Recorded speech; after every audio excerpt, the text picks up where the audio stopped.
It's a pleasure today to welcome one of my dear friends, Danio, who I got to know in the last year while working together on lead generation funnels, and he's made impressive work so far.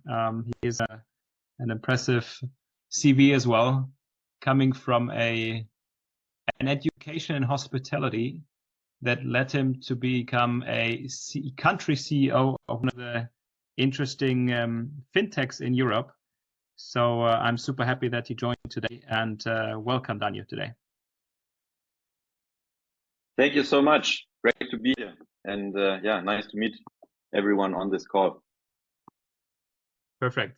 So today we're going to talk about lead generation funnels, scalable lead generation funnels, automated lead generation funnels. There's a lot of buzzwords in there, and I hope, Danio, that you will give us a bit of more clarity on how this can be done,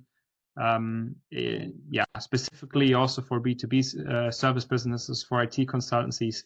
Before we dive into, for everybody, if you have any questions, please feel free to submit them through the chat, so Matt can collect them, and then we'll get back to them towards the end of the call. So yeah, Danio, CopeCart. Not everybody knows CopeCart. Obviously, I am from Germany, so I know the German fintech players a bit. Tell us a bit more. What is it, and what do you do there? Sure.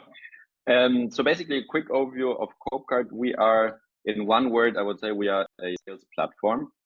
Specifically for digital entrepreneurs, for people who sell services, for agencies, for people who sell online courses, coachings, and all of these things, so to say.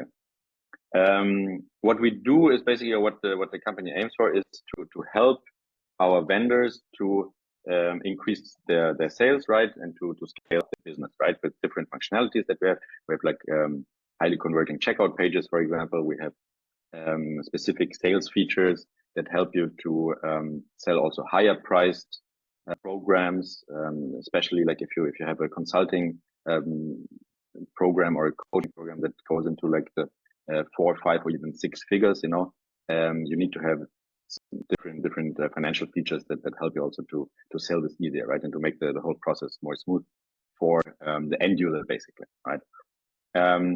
So it does include a part of the payment processing, basically, but not purely, right? Because we also have an AI dashboard, for example, that calculates 46 different KPIs for you. We have all of these sales features, so it's much more than that, right?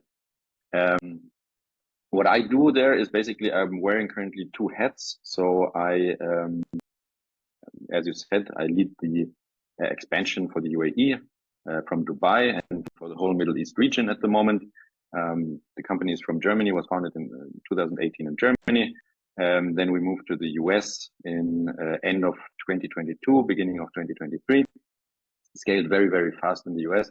And now since March of this year, we are also starting in the UAE and targeting the whole Middle East market.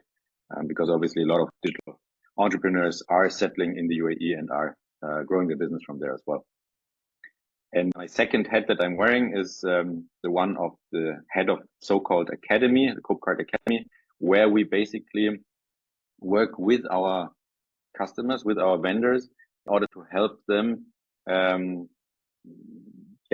scale their businesses, in order to help them do better marketing, do better sales, and grow their business, basically. And this is also a little bit obviously what brings me here probably today, because there I have a lot of insights, not only what we are doing ourselves on our marketing end, but also what works for our customers, and obviously in a anonymized way, but we gather a lot of data from hundreds of thousands of transactions that we have on the platform each month. So it's interesting to see what works in the market and what doesn't. It's super exciting, and we're going to get into that in a bit. To put that a bit into perspective, to put CopeCart a bit into perspective, because not everybody knows the name. How do you compete against players such as Stripe? Everybody knows Stripe, obviously, and you just mentioned a bit about it. Yeah. To a certain degree, I think you are a competitor, but then there's also some ways where not a competitor, but actually a collaborator. So maybe you can share a bit about it. Yeah, exactly. So basically, Stripe is a pure payment provider, right? Like a payment gateway, basically. Obviously, they have a bit more functionality in there, but not in all markets. But we build basically on top of that, right? So we use Stripe for some of the transactions that we have. We use also a lot of other payment possibilities or payment processors, right? We use, for example, also PayPal, direct integration with American Express, these kind of things, for example, Klarna, all of the buy now, pay later options. So this is just like one little part that we of what we offer, right? And what we really build on top of that is, in addition of the payment processing itself, is then also the automated invoicing, automated sales provisioning. So basically, when you have a sales team, right, you can integrate them into your account, and basically each of your sales guys gets an automated commission that you can select or change as you wish for the products that they are selling. You can have affiliates on there. The dashboard that I mentioned, you have the checkout page that get constantly optimized. So it really is more of a holistic approach to help you sell more and sell better, right? As opposed to a purely transactional payment processor. Got it. So on one side it's a competitor, and on the other side is also a collaborator, where you integrate their solution as well. Now, a lot of our AceMakers members obviously come from the consulting background, B2B service background, and they've started a business, growing it mainly on network, mainly on the skills that they have, but then they struggle building lead generation funnels, building sales funnels, positioning themselves in the market. Now, looking at your background, you come from an education in hospitality, which is literally nothing to do with business, with e-commerce, with payment processes. How did you end up in a country CEO position of one of the most exciting fintechs in Europe? Yeah, it's been. And in particular, how did you learn the skill of lead generation and sales, which you obviously need to do to consult your clients with it? Yeah, absolutely. No, it's been an interesting ride. Yeah, you're right. Let me answer that question in two parts, basically, because it's almost two questions. So the first one, how did I end up? Yeah, basically, as I said, I had my original in my previous life, so to say, from an education point of view, I studied hospitality management. Then after studying, set up my own business in China with a partner, sold it after 3 years, went to the UAE, got hired by a local real estate player who built up also their F&B and hospitality portfolio. So I was in that world for a while, right? And then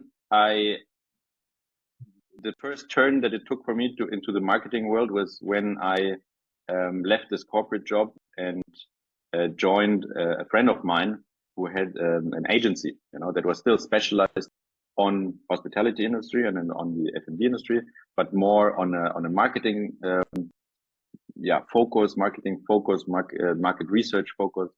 And so there basically it was a dive in the cold water a bit. But this is when I started basically getting interested in this whole marketing world, digital marketing, especially, building funnels. Because in the end it's sector agnostic, right? It doesn't, what works in marketing, what works in sales is not specific to one certain industry.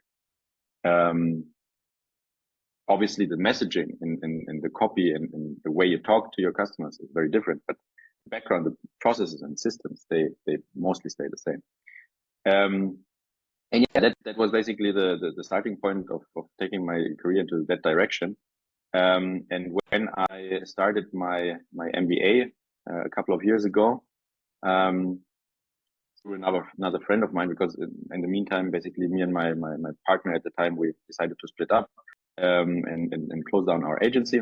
And then through another friend, I ended up in CopeCart because it was obviously super interesting from 2 point of views. First of all, being in this creator industry in the digital economy, it was, I mean, I joined it in 2021. It was highly relevant, especially during COVID also.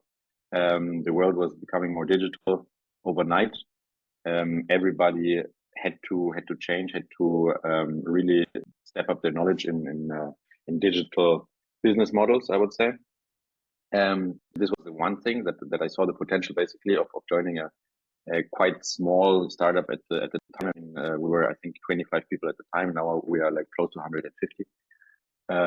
So it was a good time to join and to learn a lot. And also on the other hand, the founder and majority shareholder is one of the most well-known marketing geniuses or gurus, or however you want to say it, in the German-speaking world. Obviously, it was a very interesting opportunity to learn directly from such a big name in the market, right? And obviously led to help me also to gather the knowledge in a short time, probably 2 or 3 times as fast as I would have done maybe in another role or in another company, right?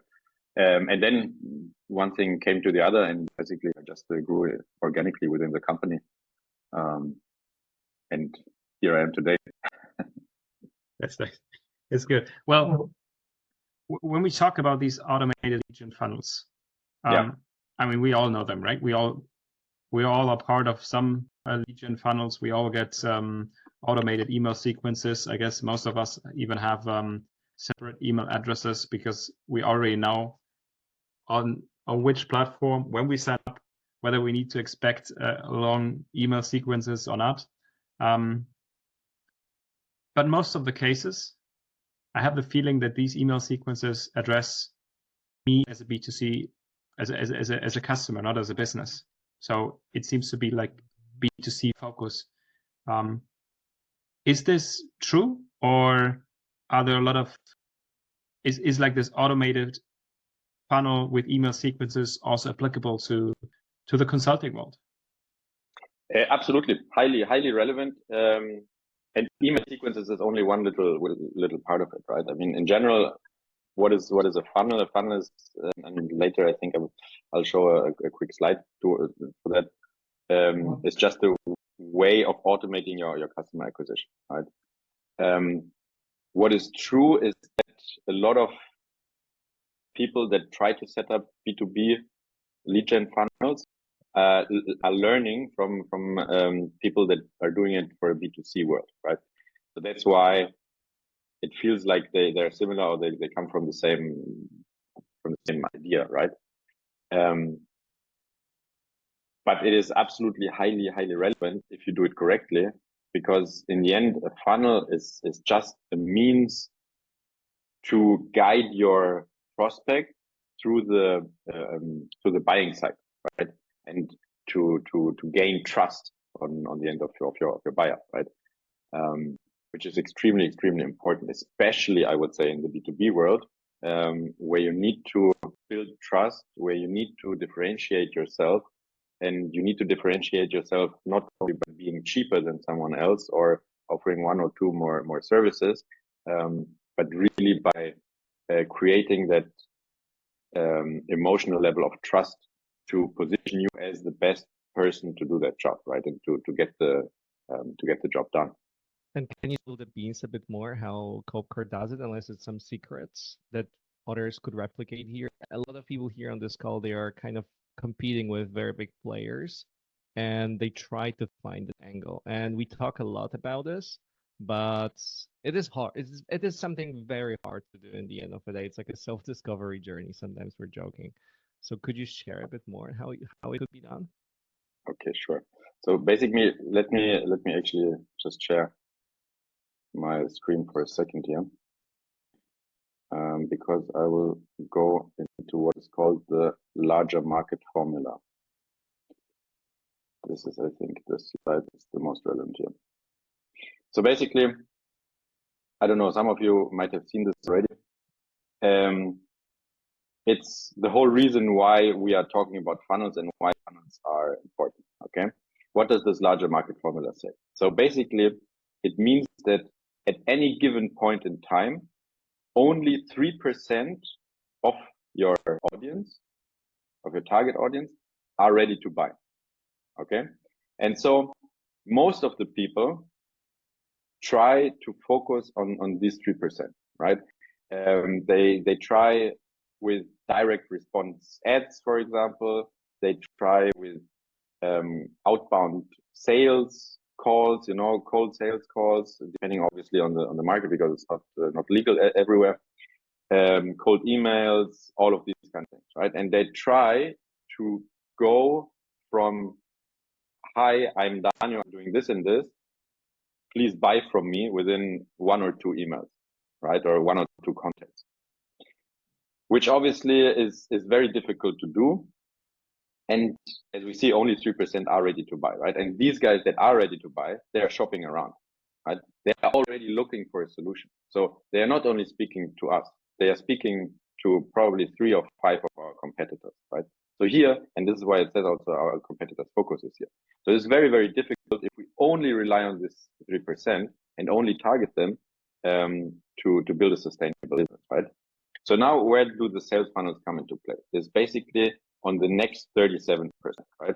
It's the 17% that is gathering information at the moment, and the 20% that are at least problem aware, right?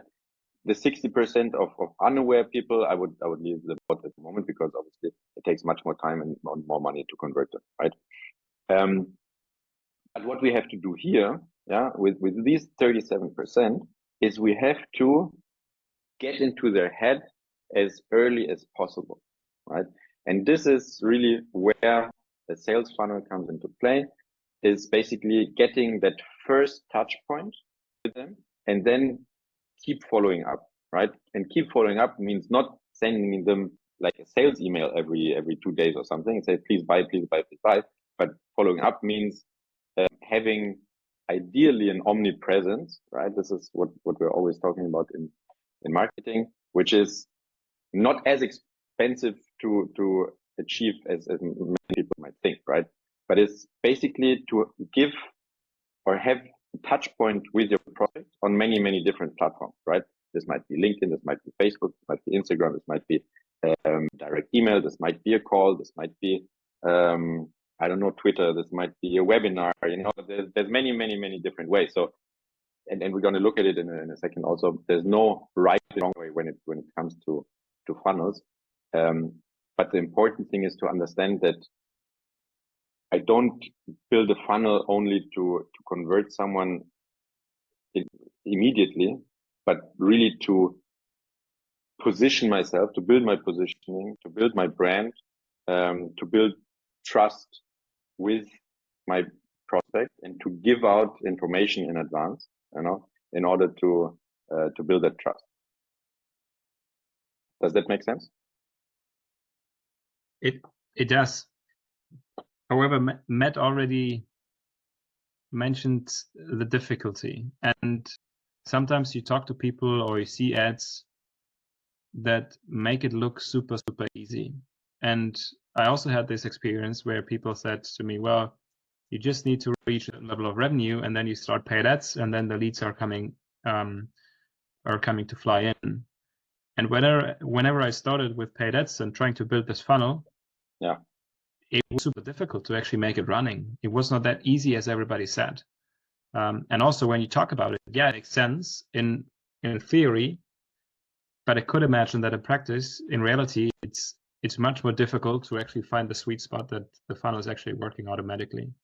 Now, what is your opinion on that? Do you think it's easy to build it up once you know how it's done, or do you face difficulties with some clients that even if they follow the perfect structure, that it's difficult to find their the little spot that makes this funnel successful?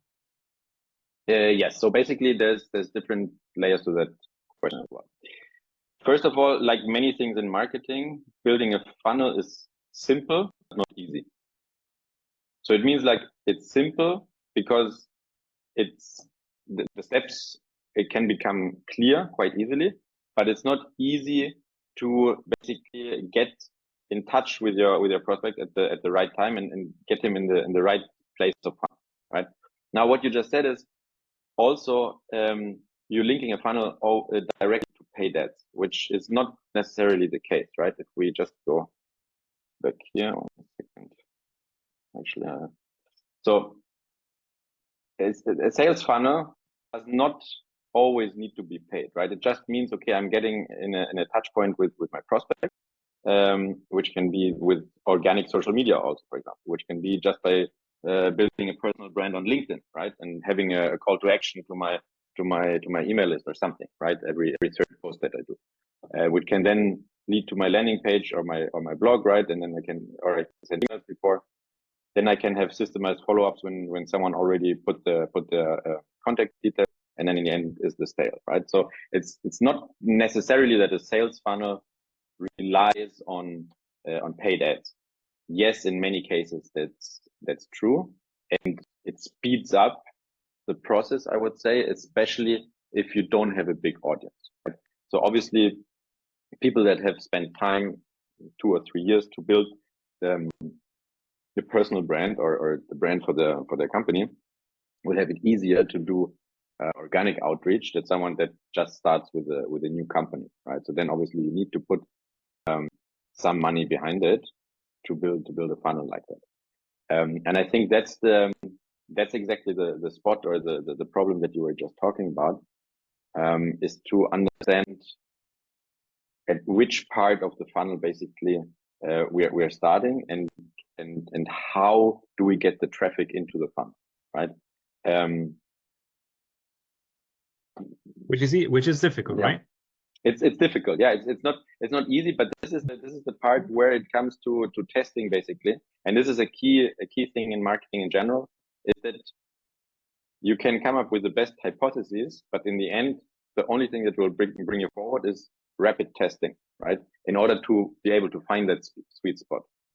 You can have the right lead magnet, for example, but the wrong place where you post it or where you try to get in touch with your target audience, right? Or the other way around. So it's really testing all these parameters to understand or to basically to get to a point where you can then scale up your funnel and have it run successfully, right? And also one of the most important things actually that we need to say here is you should only start with the paid ads when you know that your service or your product is working, right? So of course, if you have case studies that you can present on your landing page, right? If you have case studies that you can talk about, then you can build also that social proof, which is extremely important, especially in automated funnels also. Yeah, let's be a bit more specific. We talk a lot about lead magnets, and as part of the funnel that you're talking about with a certain email sequence afterwards, we need to attract the customers or the leads to share their email addresses, which means we need a lead magnet. For IT consultancies or B2B service providers, let's focus on IT consultancies. What is an interesting lead magnet? Let's face it, a lot of lead magnets out there are just boring, and in particular for business customers, I think they require more than B2C customers. Now, do you have some ideas on how an interesting lead magnet would look like for an IT consultancy? So what we need to look at here is always to give out real value, okay? Lead magnets are usually free. They can be paid for a small sum, but usually we're talking about free lead magnets, right? But only because they are free doesn't mean that they should not contain value. The lead magnet should always give a lot of value, so much value that you would not be afraid to charge for it, okay? Now, if we are specifically looking at IT consultancies, for example, I mean, one of the classic lead magnets that works very well is, for example, a webinar, right? A webinar does two things. First of all, it gives you the opportunity to basically position yourself and your business in the best way possible, because you can talk about your case studies, you can talk about basically your approach. You can talk about maybe your individual system that you built, and how you're helping your clients. And it basically it builds also directly a rapport with your audience, right? They get to know you more than if you would hand out just an ebook or something, for example. Yeah. Now, what I would suggest here is to look at, or to niche down, right? To really look at what is the value that you specifically provide. For example, I don't know what is classical IT consulting, maybe like an SAP consulting or something. So look at which part of it are you really good at, and what is your strong point, what is your focus, right? And then really focus on that niche, because then you can produce highly relevant content to your target audience instead of just creating generic content, you know, that might appeal to anyone, but in the end doesn't appeal to anyone. So yeah, that's what I would say on that side, basically. Okay, thanks for sharing. So what we've learned so far is that the funnel is simple but not easy, which is, I think, very important key takeaway. Lead magnets need to be very specific to make sure that it's not one of the boring ones that nobody wants to sign up for. What kind of trends do you see for lead generation in the future?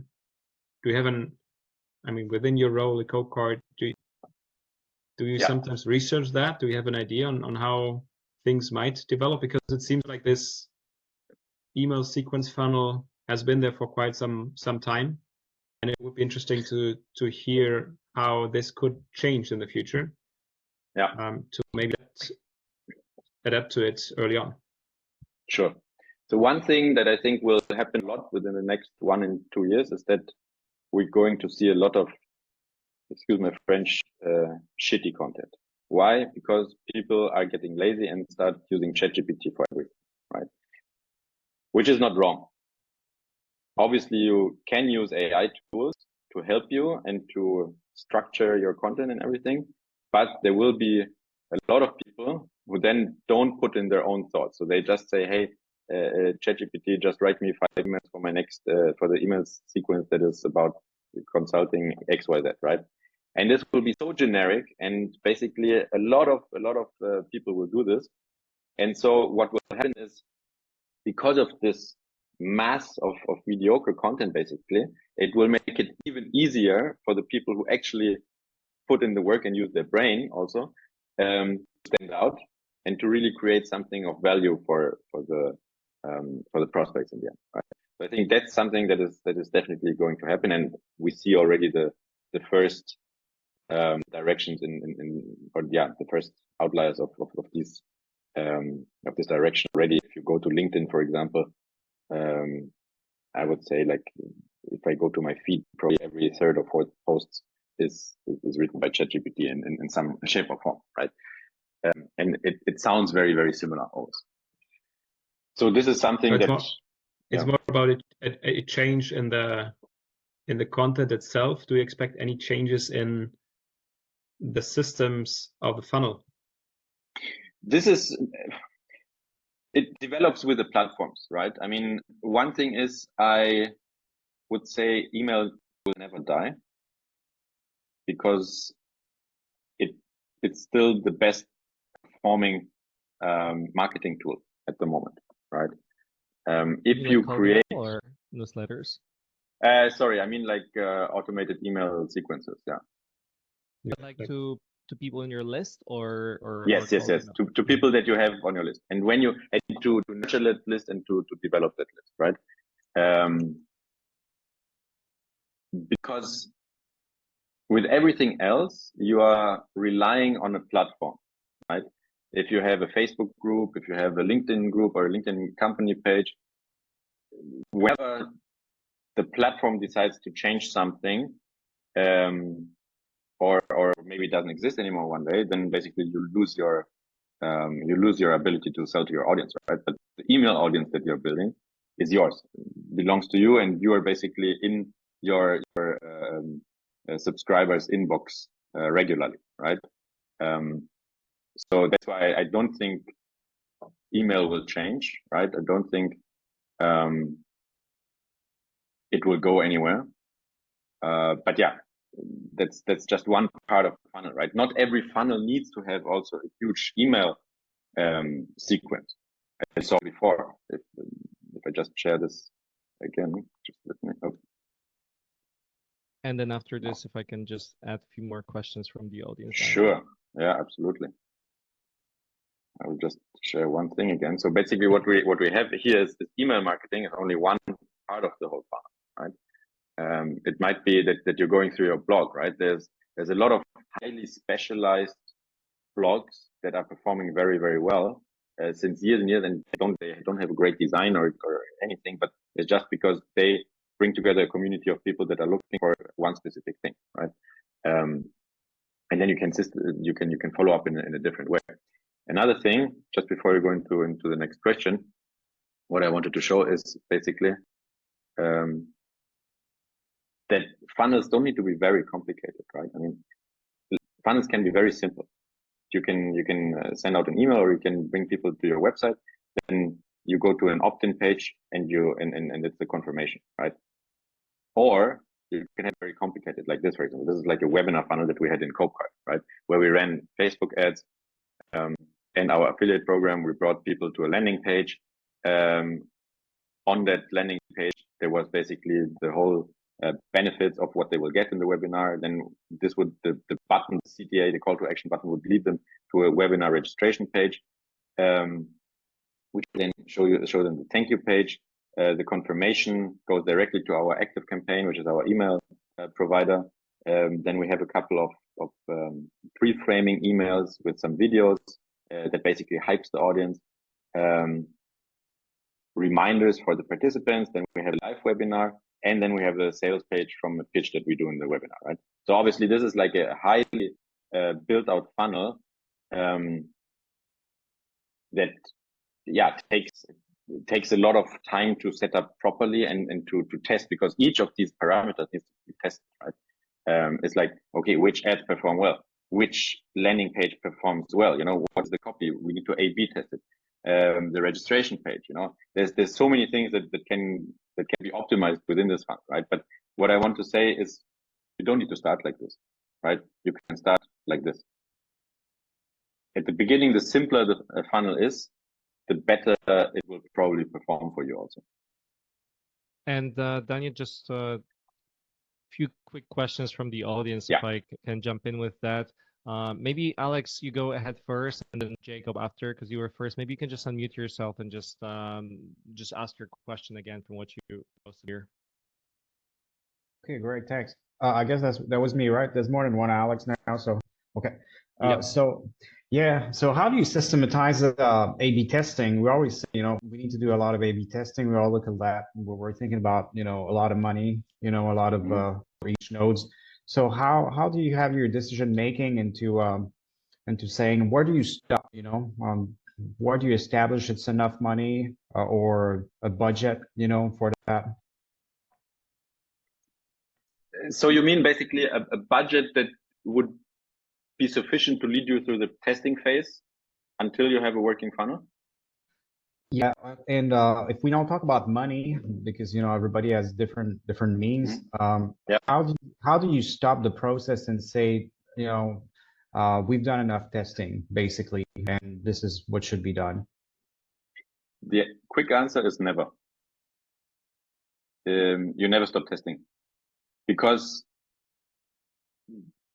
people change, platforms change, trends change. Let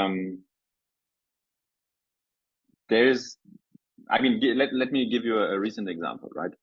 During COVID, a lot of you could work with the fear of the people, right? That everything has to be digitalized quickly. And there was a lot of funnels in that direction, and that worked very, very well, right? And today they maybe don't work so well anymore, and they need to change the messaging. They need to change the approach of of how they talk to their customers, right? Still might be selling the same thing in it, but you would not say today, you would not run an ad anymore saying, hey, we're just, I don't know, in the biggest crisis with COVID and whatever. You would just not use these words anymore, right? And so you would still need to go back to testing. Obviously, the frequency, right, and the amount of work you put into that should also match. I mean, and I understand, of course, if you have, for example, if you have the means to afford like a marketing agency and just tell them, hey, listen, run some experiments every week, then it's easy to say. But if you're by yourself, or if you're like a small team,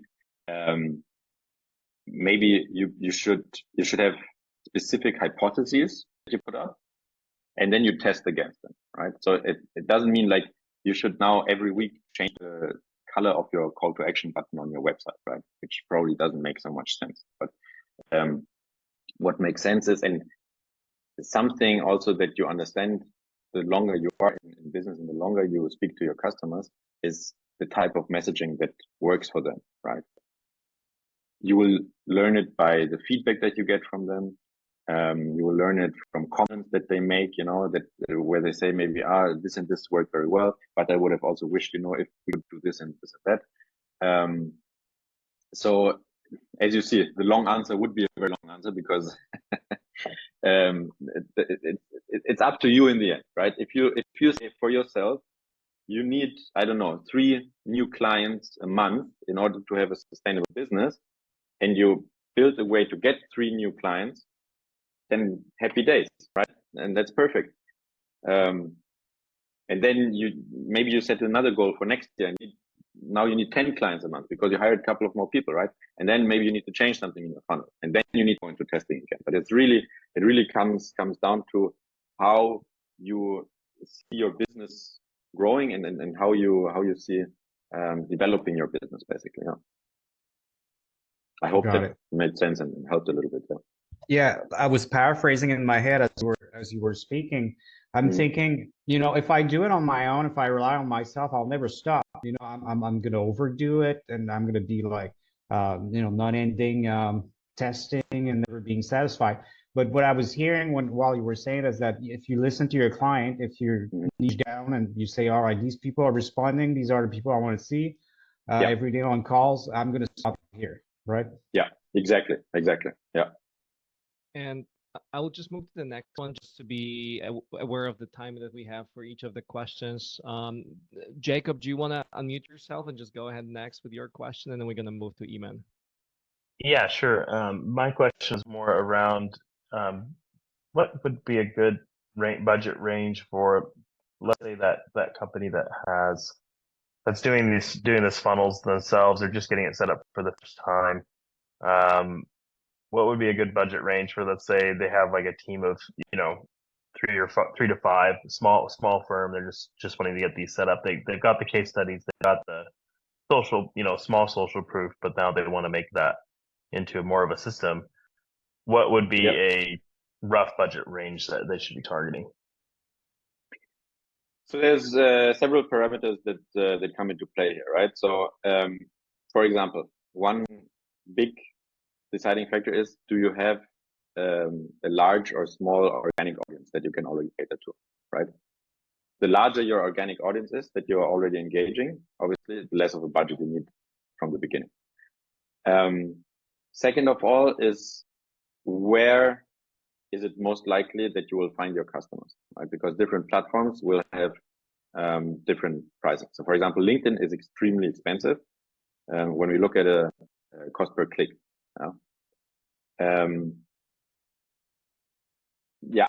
How do you reach your customers, right? And also, how much can you afford to pay per customer? So, for example, if an average customer brings you, let's say, I don't know, $5,000 or $10,000 of customer lifetime value, right? This is like the money that he spends with you. Then on you will know your profit margins, and then you will know how much are you able to afford to bring this one customer, right? And then you need to see, okay, let's say for a $5,000 client, for example, it would make sense in most cases that I pay up to, I don't know, $500, $600, $700 to acquire that customer, right? Even $1,000. I don't know. It depends on the month. So if I know that I want to get like 3 of those customers in a month, then I know, okay, I need to spend around $3,000, right? But it's very difficult to say. Obviously, for the testing phase, I would always recommend start with around $1,000, right? $1,000 is like for a month's budget is something that you can work with, and should be able to get some kind of result, right? And get at least a direction. It's very, very difficult to really put a number on it without knowing the exact specific positioning and offer that we're talking about. That's helpful. Just the parameters is helpful. I understand it's a very, very case by case type of question. So yeah. All right. And then Iman, would you like to go with your question next? Yes. So in case that we have a webinar, so it's a lead magnet in this case. So I think that the participants to the webinar are people that are really interested in the skill that are presented. So do you have any recommendation how to follow up with these participants particularly? Yes.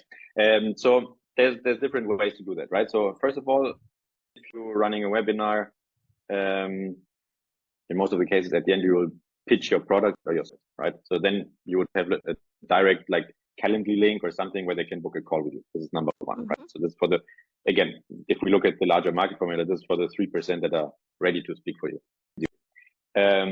Then for the rest, it depends which contact details you collected from them when they sign up to the webinar, right? And here's 2 schools of thought. So either you collect only the name and the email address, and then you would go back to basically like follow-ups, regular follow-ups with email, or basically adding them to your newsletter, to your email sequence, or you can send them like something afterwards. You can send them the replay of the webinar. You can send them another bonus service that you do maybe, or the other way, if you collect their email address and their phone number, then obviously you can also start calling them directly afterwards, right? Obviously, if you have on your registration page too many fields, so let's say you have the name and the phone number and the email and the name of the company and their website and so on, you understand what I mean?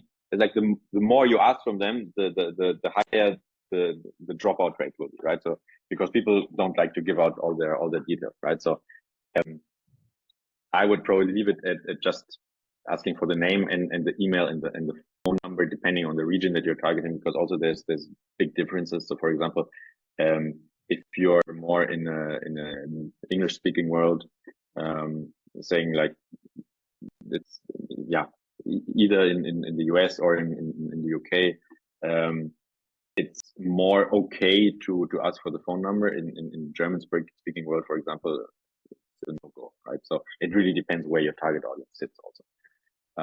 And again, on testing, but this is the main ways I would say follow up with the prospects afterwards. Okay, thank you. All right, Fabian, we can go back to your train of thought here. I just wanted to interrupt a bit with everybody's questions. Yeah, thanks guys for your questions. I think they're all super relevant. Last but not least, Daniel, in 1 or 2 bullets, what is your biggest advice, greatest advice for small businesses, for small IT consultancies, for small B2B service providers to build their first lead generation funnels? We've already heard some aspects, but maybe you can sum it up in 1 or 2 bullets. Yeah, sure. So the biggest advice is to not be afraid to give out value. Okay. Because in general, people do not pay for the information. People pay for the help of the implementation, right? Because information is available. If I want to know something, I can spend an afternoon on Google and on YouTube, and getting pretty knowledgeable on the topic if I want to. So the knowledge is not the important thing, and I think a lot of people are scared that and are saying like, yeah, but if I give out too much knowledge, then the people can just go and implement it by themselves, and they don't need me anymore. there is maybe 0.1% for your audience for that's true. They will just do it by themselves and then just be happy for them that you do it. But that was number one. Number two. Number two is to start simple. Yeah. Number to three. start simple. Number three is find channels that work for you. So because specifically you were talking before a lot about email sequences. This is just one part of it, right? Doesn't need to include an email sequence. I would usually highly recommend to include it, but also the email sequence can be like 3 emails or it can be 30 emails right afterwards. Yeah, use the touch points that make sense for your audience. Okay. Not being afraid of sharing knowledge, keep it simple, and find the right funnel that works for you. Now, thanks for sharing these insights. My final questions in our calls as always. Now we've been part of the AceMakers talk, and you know something about our audience. Who is this one outstanding individual in your network that we must invite to one of our future AceMakers talk? Who would it be? I have a friend that I got to know during my MBA. His name is Tim Schillinger, and he's a specialist in sales, basically. He worked for some startups, built up their sales organizations, and is a sales consultant, also helping people to build their sales organizations. And I think this is one of the logical next steps, also, right? Is because if we look at pain points that people have, is obviously on the one side, yes, what we talked about today, the funnel. And then obviously within the funnel, there's different points like landing pages and so on. But then what comes after, right? When I have the person finally in my sales call, what do I do? How do I close the deal, right? And what kind of ways are to do that? And I think yeah, you would be a good candidate for that topic. This sounds as a perfect fit, and yeah, I hope this the community today is also supporting that. I will reach out to him, showing this recording of today's call, and say to him that we cannot go without him, and he actually needs to join us. There's no way around it. Danio, I think we talked about before. So if somebody from this call today wants to reach out to you, we can share your contact information, right? Yeah, absolutely. I've just posted it in the chat, guys. The LinkedIn profile and then also his email address. So if you have any personal questions, feel free to reach out to him. Last but not least, Matt, do you want to share some information for the end? Yeah, for sure. So one thing is I will definitely post the recording of this call with key action steps and bullets. I will send this to all of you. I think I can reach out to all of you. I think just except for maybe Carl and Yogi, I don't think I know how to reach out to you. So if you like me to send you some information with summary of this call, you can feel free to send me your LinkedIn or email in the private chat here. Then I will make sure to send you the recording and the summary of the call as well, and some of the action steps and bullet points we got from Danio and some slides. And other than that, I think that's it. If in case anybody else here is not working with AceMakers consulting yet, you can also contact us. We do review your all the funnels that you have, your offer, your positioning, your sales process, your delivery systems, and then we build clarity around that. So we always work with that framework that Daniel was talking about. I think most of the people here are already working with us, but in case you're not familiar with our framework, we always work on identifying what's the best offer, what's the best lead generation channels, what's the sales process for that offer, how to build systems around this, and how to build the delivery system so that the team is at the full capacity, especially in IT consulting. So if you're interested, we offer a consultation with our team to review all your systems as well. So that they can help you out understanding if there is some bottlenecks there, and then if yes, we can offer you some help. If not, at least you walk away with some value. Now we work with Jacob, he's reviewing all the new clients, companies. So I offer that call. We offer this call with Jacob to identify what to improve in the company. So that's it. I don't know if you have anything else to say, Danio or Fabian. I have one little cookie for everybody, or the cherry on the top for everybody who liked today's call. Save the date, August 22nd. It's less than 1 month. I think it will be at 2 o'clock in the afternoon.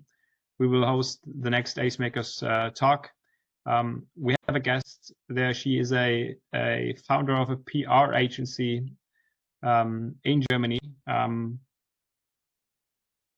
sharing her insights or her secrets about how to build efficient PR campaigns, knowing obviously that PR can be a very, very strong funnel, but it's also very difficult to set it up. So yeah, stay tuned. And just to add Fabian to this, just for some credibility, we got her contact and we got introduced to be able to invite her because we work with former Markham of Apple, EMEA, and last time he was hosting an AceMakers talk, and that's how we got access to that person. So it's direct recommendation from that person.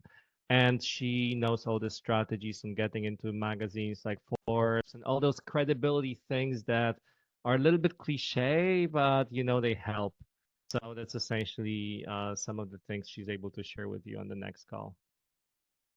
Exactly. And that being said, thank you so much, Danio, for joining us today. It was very valuable content, and yeah, I'm looking forward to our future collaboration. Yeah, it was a pleasure. Thank you for having me.